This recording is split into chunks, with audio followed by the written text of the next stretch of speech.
Thanks, everybody, for joining us. Gore Vidal once referred to this nation as the United States of amnesia. I bring this phrase up today because I remain baffled on the results of last night after the chaos and division of the first Trump term that culminated with an attack on our democracy, including an attempt to overthrow the government. It is hard to believe that people have forgotten about that or continue to think it didn't happen. I said many times on this media briefing that I believe the Biden-Harris administration is the most productive and successful for American working families since FDR.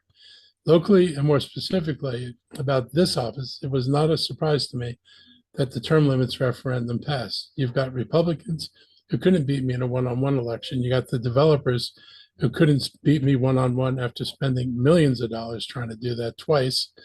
And they faced an election in 2 years. The best strategy, as they knew, was to try to knock me out by using term limits.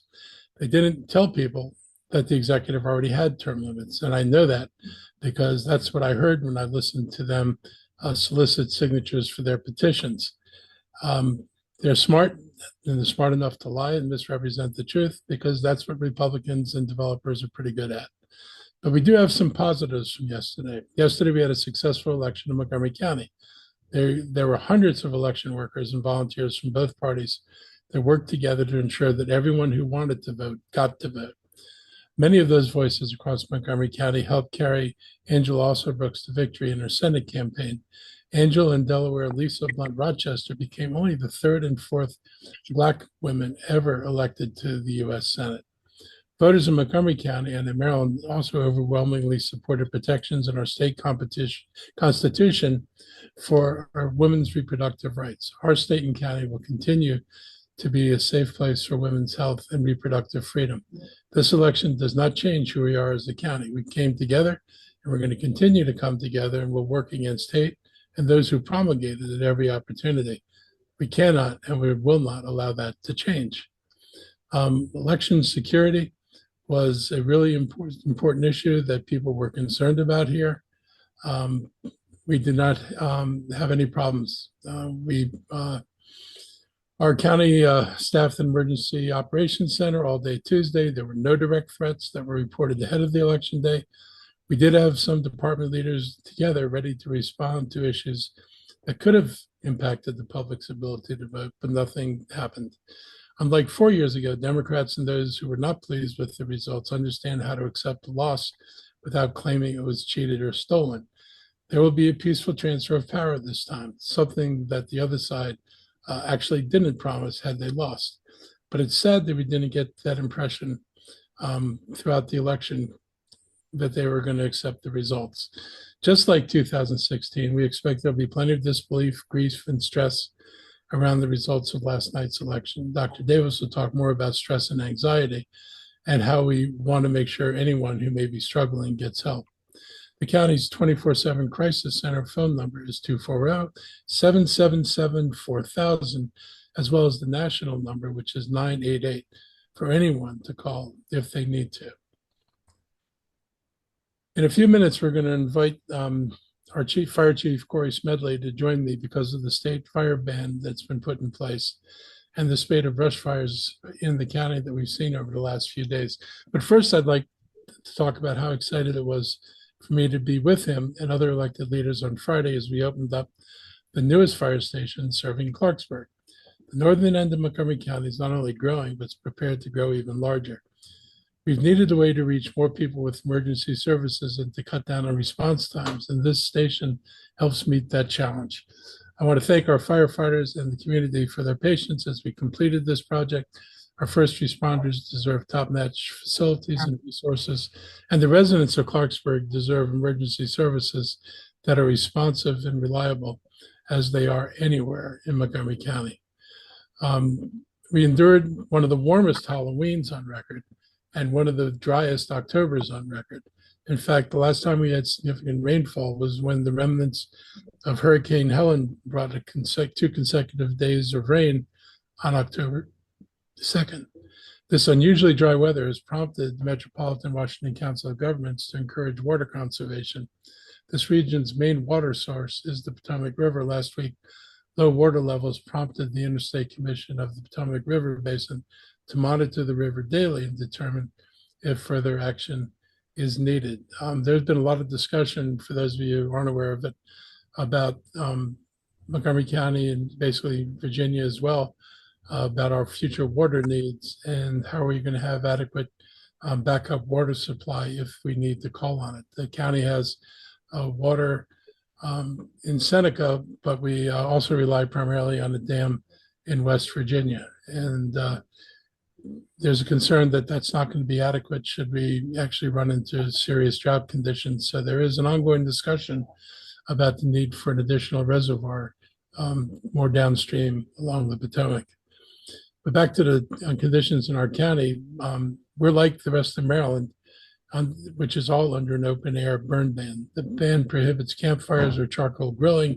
Propane grills and fires within a furnace or chimney are still allowed. Citations are going to cost first-time offenders $300. I asked Montgomery County Fire and Rescue Chief Corey Smedley to join me today to talk about what a burn ban means for us here. And thank you here for being here, Chief. Thank you, County Executive Elrich. You'll hear me say often that Montgomery County Fire and Rescue Service wants everyone to have a prevention state of mind. We do this three ways. We can notice, we can relate, and we can adapt. So let me start with we can notice. We noticed in 2007 that a law was passed in the state of Maryland, Annotated Code from Natural Resource Article Title 5720, which gives the Secretary of Department of Natural Resources, with the advisement of the Maryland Forest Service, the ability to enact a burn ban. And Secretary Josh Kirsch did in fact execute that burn ban on October 1st of this year. The reasons are as what the county executive stated, but quite often we don't hear about the wildfires in our region, but they do occur. We've had 24 this year already, which have burned about 75 acres throughout the state. We have seen upward of 50% less of the precipitation that we normally see in the month of October. And then the National Weather Service has also not provided us any additional relief within the next few weeks. So that's the reason why the burn ban has occurred. So as it relates to the enforcement part, that's mainly through the Department of Natural Resources and other law enforcement officers locally. We partner with the Department of Environmental Protection and Permitting Services. So if you need a permit to do burning, you can go to 311 to be able to accomplish that permit to burn accordingly and within the law. And then our fire and explosive investigators also will locally respond to calls for service along with our first responder firefighters. Now, the county executive did mention that there is a fine. I can tell you the intent of the law is to ensure that we are properly utilizing the opportunity to burn throughout. So our first order of business is to educate.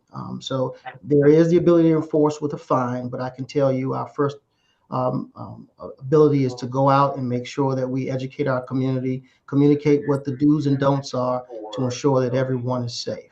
Here's how we can relate. Montgomery County is not used to massive wildfires. However, they do happen. And what's the challenge for us? The challenge for us is we're densely populated, which means that if a wildfire occurs and we don't get rescue services out there in a reasonable amount of time, they can spread to property. And we have a lot of structures throughout Montgomery County, and we don't want the wildfires to occur, and we don't want wildfires to occur to spread to structures and cause additional harm. We have experienced about 6 to 7 acres of wildfire burnage within the last couple of days. We've spent several hours on each of those fires. No one has gotten hurt. We have no reports of anyone hurt. We want to make sure that everyone understands that. How can we adapt? We can adapt by first, when something does occur, you immediately call 911. Quite often we see people try to extinguish it themselves, and then it spreads even further. So we ask that you call 911 immediately and get out of harm's way. We want you to make sure that whatever equipment that you use it to the manufacturer's requirements. Right now, we're changing over to the colder months, so people are starting to use different heaters. So we ask that you get everything inspected by a licensed, certified, reputable company that can do that. Keep your leaves out of any harm's way. Please discard any cigarettes appropriately and don't discard it in dry grass or leaves, because that also hinders the ability for wildfire, or helps the wildfires to continually spread. Finally, we also are coming up on the holiday season, so there's a lot of partying and other things that you celebrate the holiday season with. So we just ask that you do that responsibly. And if you ever need anything, you can always call us to help you with a fire escape plan, a safety plan, and please check your smoke alarms and carbon monoxide detectors. And with that, I'll stop for any questions. Thank you, Chief. Members of the media, we're going to take questions right now regarding the statewide fire ban and the dry conditions. Only at this time, any elections related questions will take them towards the end. I see Kate Ryan has her hand up. Good afternoon, Kate. Questions regarding the statewide fire ban and or dry conditions? Thank you. Yes, on both of these. And Chief, you said that we're not used to large scale wildfires, but you mentioned we have had some. Can you say what caused the wildfires we did have? And is there any one particular most common threat you see out there? You mentioned, tossing a cigarette, not thinking, hey, that could set grass alight. But talk a little bit more about that and what we should be conscious of. So we've had about 4 or 5 within the last couple, from the weekend through this week. Some have been as related of improperly discarded smoking materials, like cigarettes. One had to do with electric lines. So that was in conjunction with our utility companies. But really, we want to make sure that things like our home use of equipment, storing flammable liquids in the proper containers, in the proper space, making sure that we're not parking vehicles on dry grass or over leaves, because your catalytic converter, your muffler, still is able to produce heat, and that can cause a fire. Making sure that you're not dragging metal materials that can spark, things that could light off dry flammable materials, whether that's grass, leaves, or sticks and shrubs. So those are the kind of things that we're really seeing. But we just ask everybody to be vigilant, and if you need additional information, you can contact us through 311 or go to the Department of Environmental Protection's website to get additional information on the ban. Thank you. And then quick follow-up. I think people think, oh, large fields that you're talking, this must be happening up in the ag reserve. Where are these fires taking place?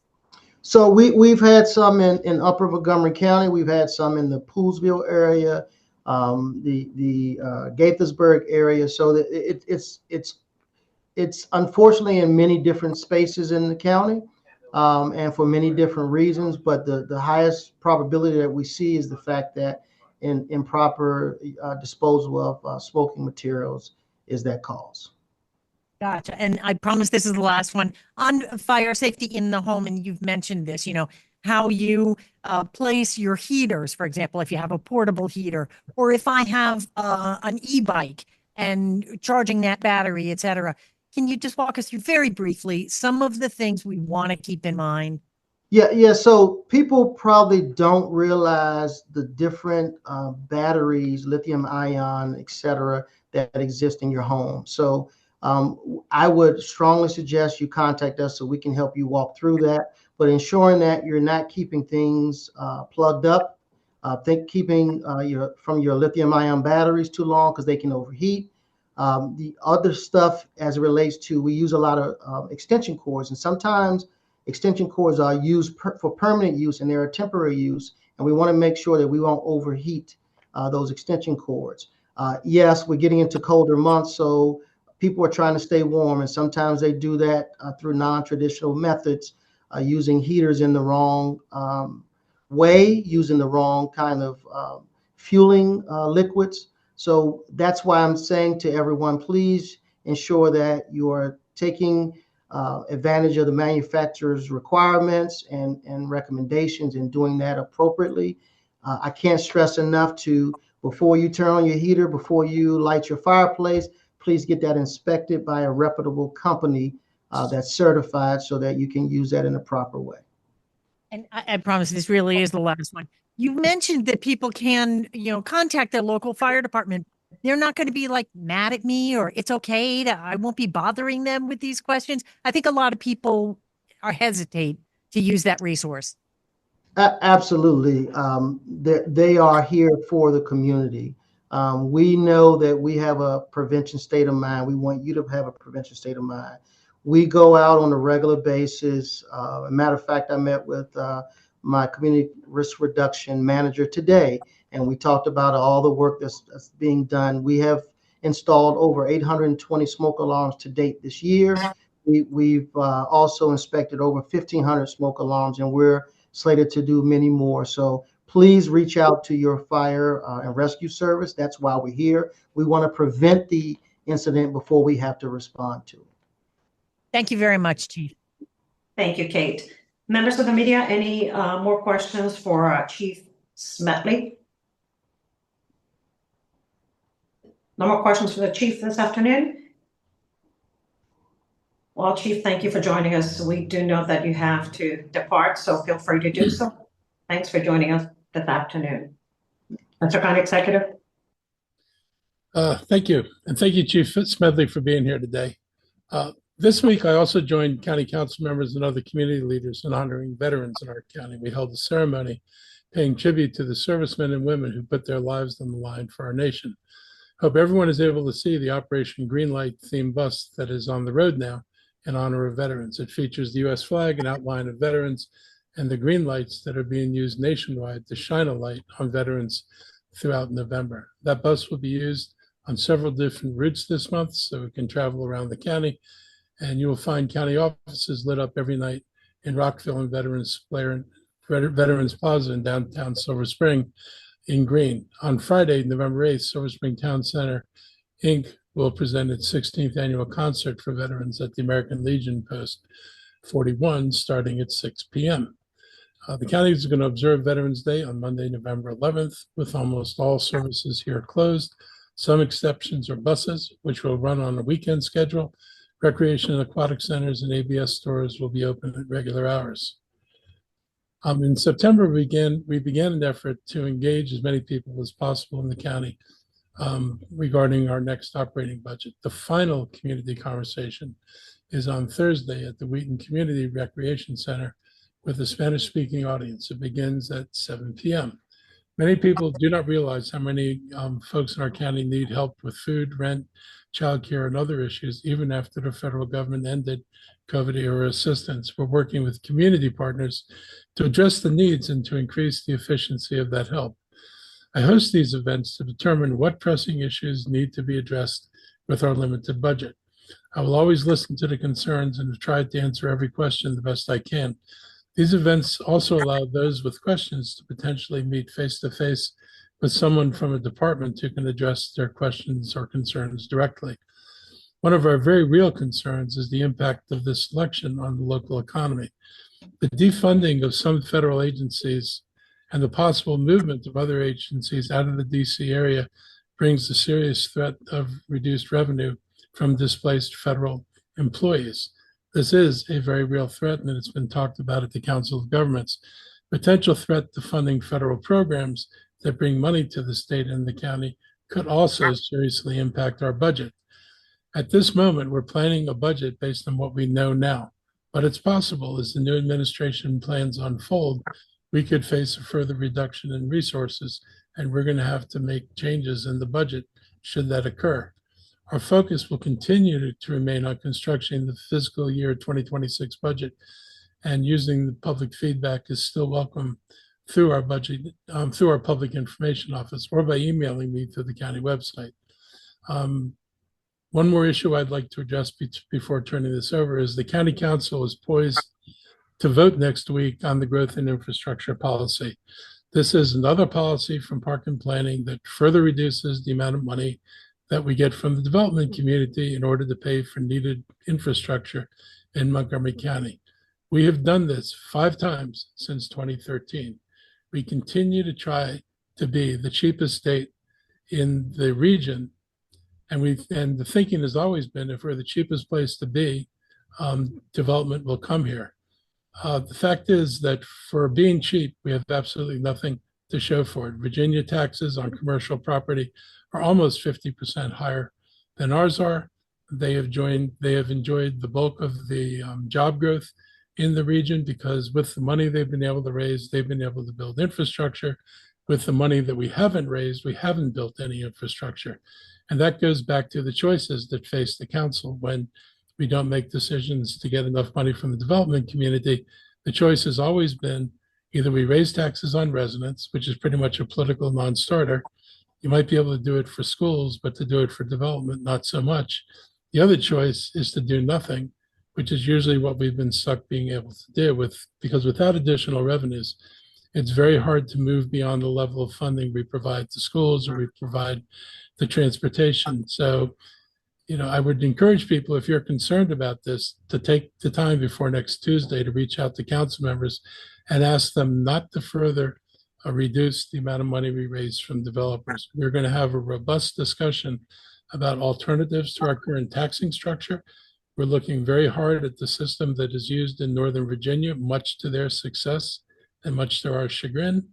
And before we make further cuts in what we're getting, we're asking for the council to take a pause from making our current situation worse and give us time to work on how we could alternatively fund this budget, minimize the impact on residences, and maximize our ability to build infrastructure. And that is the only way we're going to be able to compete with the counties in Northern Virginia that pour hundreds of millions of dollars into transportation infrastructure every year compared to what we do. So if you got time, write your council members, say, don't proceed with cuts in the revenues that we get from developers at this point. And having said that, I'll turn this over to our health folks to give you the update before you go to media questions. I'll let Mr. O'Donnell get us kicked off and then we'll talk about election stress. So again, we're seeing very little COVID activity right now, but we're starting to see some of the younger kids show up at our outpatient centers with RSV, which is not surprising because this is the time of year that those respiratory diseases tend to spread more. So just a reminder to everyone, if you have not gotten your flu or COVID shot this year, now is a great time to get it before the holidays where you start seeing family. And no additional updates from me. Thank you, Dr. Davis. Thank you, Dr. Ashford and Mr. O'Donnell. So I just wanted to talk a little bit about what I think is on everybody's mind, which is election stress. There were a couple of studies that came out within the last couple of weeks. One showed that cardiovascular events doubled in the 2 days following the 2016 election. And when we look at the 2020 election, cardiovascular events, including heart attacks, were 17% higher in the 5 days following the election compared to the 2-week period before the election. We know that this is a high stress time for folks, not just today, but has been over the last few weeks. And while cardiovascular events are one way that stress might manifest, we know that stress lives in your body, and people may feel it physically in the form of aches, pains, weariness, fatigue, upset stomach, headaches. All of those are physical manifestations of stress. Regardless of how you wanted the election to turn out, you probably may be feeling some of those in the days that are following.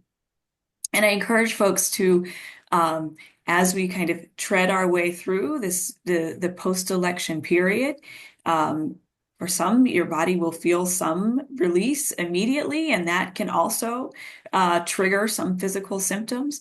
But it also can that sadness or anxiety, that chronic stress can sometimes linger for a few weeks. And so the first thing that I say to people is give yourself permission to feel emotion. The emotions that you have are real, and it's okay to recognize them. If you are excited or disappointed, recognize that feeling and then start to move on towards acceptance. If you don't recognize your emotions, then you can't move on for them. So it is okay to feel whatever it is that you are feeling. Second, you may need to take a pause if you are feeling overwhelmed. Set limits on news and social media. You don't need to listen to the constant news stream. Consider turning it off completely or just checking in now and then for updates. I guarantee that if something big happens, you'll hear about it. Stay connected with the ones that you love. Reach out to offer support and to receive support from friends and family and colleagues. Draw on your circle of support. Focus on what you control. You probably can't control the election results in some other state. Hopefully you voted, so you can control what you did here, but you can't control all of it. So figure out what your locus of control is, and worry about that. That will help you bring calm. Practice mindfulness. Take a moment to just pause, take a deep breath. If you need to step away for a moment, then do that. Get moving, get outside. Today is beautiful. It's 80 degrees. Don't miss the opportunity to see the fall colors, especially today when it's so nice outside. Even brief movement, call them movement breaks or movement snacks, as a way to really help to center yourself and stay grounded. Find something that you enjoy, a hobby, reading, sitting, walking, something that's going to get you connected to something that brings you enjoyment and delight. And then lastly, if you're really struggling, then don't be afraid to reach out and say, I need help. It's okay to say I'm not okay. Reach out to a trusted professional, reach out to a trusted friend. Recognize that if things aren't going well for you, don't just sit in that. I remind folks, somebody has sent me a poem. I've seen it several times this morning. The country that you woke up in today is the same country that you went to bed in last night. We are going to be okay. And so I encourage you to take the opportunity to take care of yourself in the midst of everything else. So thank you, Mr. County Executive. Thank you. Thank you, Dr. Davis. Dr. Stoddard, do you have any remarks this afternoon? I just wanted to underscore what County Executive said and thank all the election workers and also the support staff that were involved in operating the election. We did have I mentioned this last week in the media briefing, we did have our police special events response team with a sort of what we call as a non-controlled team, which means they're not responding to calls for service, but they were just visiting election sites. There were a few minor, where they got calls for additional support, sometimes traffic related and things of that nature, but nothing major. And they did escort all the ballots as they were transported from the election sites back to the Board of Elections central place.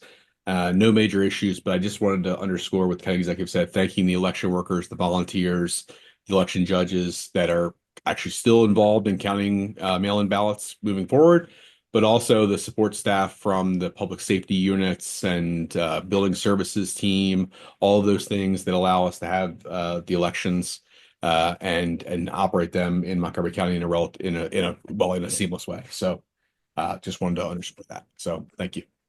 Thank you, Dr. Stoddard. Okay, members of the media, we're going to open it up right now for general questions. And I see Brian Sears, Maryland Matters. Good afternoon. Good afternoon. Good afternoon, County Executive. I wanted to follow up on your comments about the election and impact of potential budget impact of potential federal government movement.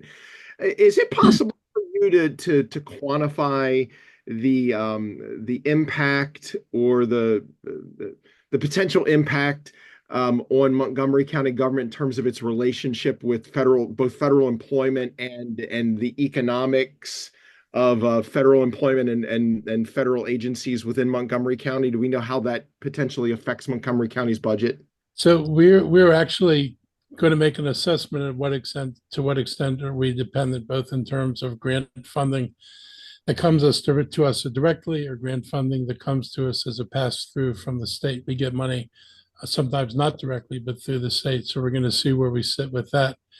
And we'll do an assessment of, I think we know pretty well how many federal workers there are and what agencies they're in.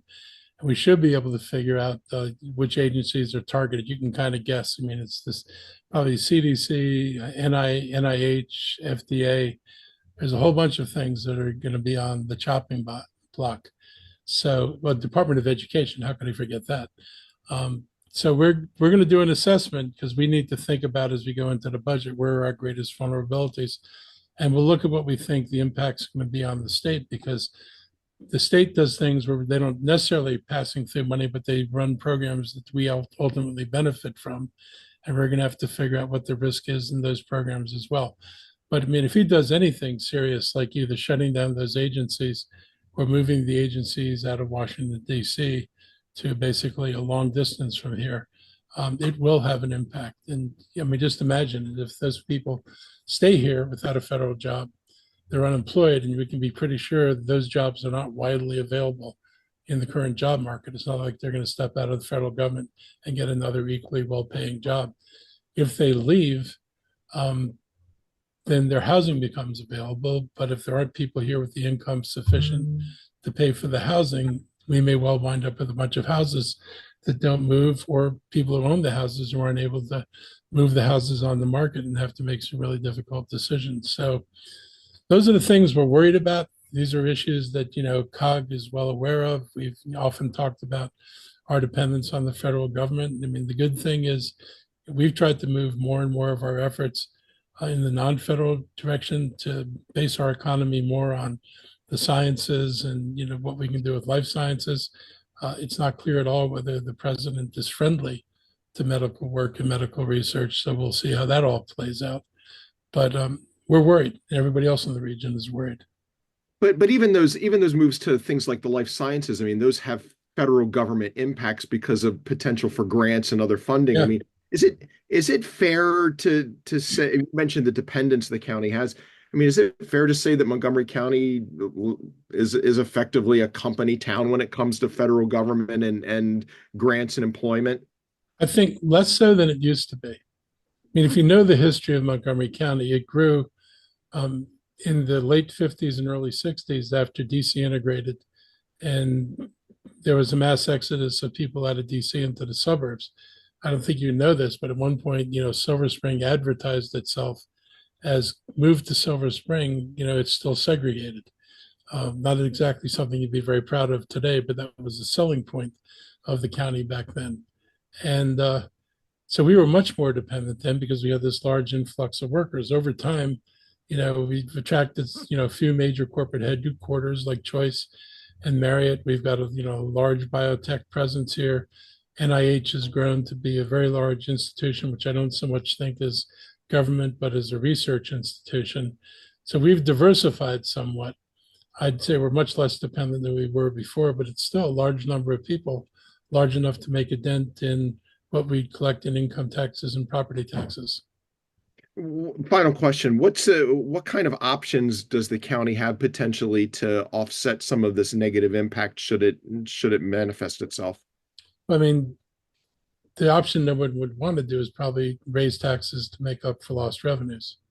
The way we're structured right now, the bulk of those taxes would land on residents, and we would have to walk a very fine line. There's always been a hesitance here to raise taxes on the residential side of the equation, and the ability to do this is going to pretty much lie on people's recognition that if we aren't willing to do some things, we may well lose services that we all value.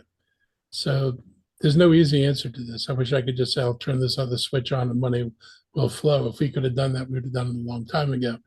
So there are going to be challenges. We're going to have to deal with them. Thank you, Brian. Kate Ryan, WTOP. Thank you very much. Shifting to a slightly more local impact, the ballot initiative that limits terms. This is the second time since 2016 that there's been an effort, and apparently successful, to limit the terms of the county executive. This means in your next 2 years, you have a shot at completing your agenda. What's at the top of your agenda for that? And will you run for public office again in the future? I may. I haven't decided anything, but it's certainly on the list of options in the universe. The bigger issue is, we're going to, first of all, try to change the tax structure here so it's fair to residents, but also gives the county the capacity to build the infrastructure we need. We're simply, regardless of who the next executive is, if we're not able to build infrastructure here, we are going to continue to lag behind Northern Virginia. And, if I had more time or we didn't have this discussion again, I would just point out that Virginia went a different path than us, around 2013, and they invoked these very large taxes on the private sector to raise money to build infrastructure to spark economic development. And that's exactly what they did successfully. And through that whole time, and I was on the council during that period, the council absolutely refused to do anything parallel that would have put us in a competitive position. And so you can already see what the difference makes. And it's, to me, it's troubling. And, we need to get off the dime and make some tough decisions there. That's, to me, that's one of the big issues. Trying to deal with school funding. School funding is going to be a big issue because, we ran into a buzzsaw with last budget with the amount of imbalance in the health part of their school budget. They're going to have to deal with that. We've got the blueprint, and in an environment where the school doesn't have revenues and the county may have limited revenues, the pressure on meeting the demands of the blueprint, will only get greater. Affordable housing is another area that we've been able to make progress in, and we want to continue to make progress in. I'm optimistic we can find ways to do some of these things. We've been able to partner with developers pretty successfully in some cases in terms of getting more affordable housing. And I think there are more developers who are realizing you've got to provide housing, not just for the wealthy, but you've got to provide housing for the workforce that we're trying to attract here. So I was very happy to see Park and Planning's reversal on the project in Pike and Rose, where their first reaction was to oppose his rezoning to lower density but more affordability. They ultimately wound up supporting more affordability, but we're going to need more things like that. So I think those are, I guess I could make a list. Mental health issues. We're still dealing with both at the youth level and young adult level issues in mental health. We've always had very limited services because these are primarily seen as state issues, but clearly the state's not going to be able to step in as much as we'd like. And I don't blame it on anybody. If you don't have revenue, you don't have revenue. We're going to be facing the same kind of decisions. How much is it worth to us to improve the services we have for people in mental health distress? So there's a small list of things that I think we need to do. And I don't know if you finish everything in 2 years, but the goal is to get things started and to get them started with enough council support that you can ensure that you'll stay down this path after, you go into the next election. This is the problem. If you had 6 years to do this, you could be pretty sure that you could pull this off. But if you got an election in between and many different people who may have very different ideas contesting for it, and I do expect multiple people to contest for the executive, there's no guarantee that the things we've tried to do are going to get continued. Got it. And in terms of the term limits on the county executive would be 2, and that's it. The current law that limits county council members to 3 terms, Yeah. That's 3 consecutive terms. Would you, who you have served 3 consecutive terms, would you be able to come back for a 4th under the current law? Yeah, because it's consecutive. And so obviously I've been county executive twice. So under the current law, I could do that. Got it. Thank you. Thank you, Kate. Members of the media, any other questions for county officials on the county executive this afternoon? No more questions? Going once? Twice? I guess we're done for today. Thank you very much for joining us. Stay safe, and we'll see you next time. Have a great afternoon. Thank you all.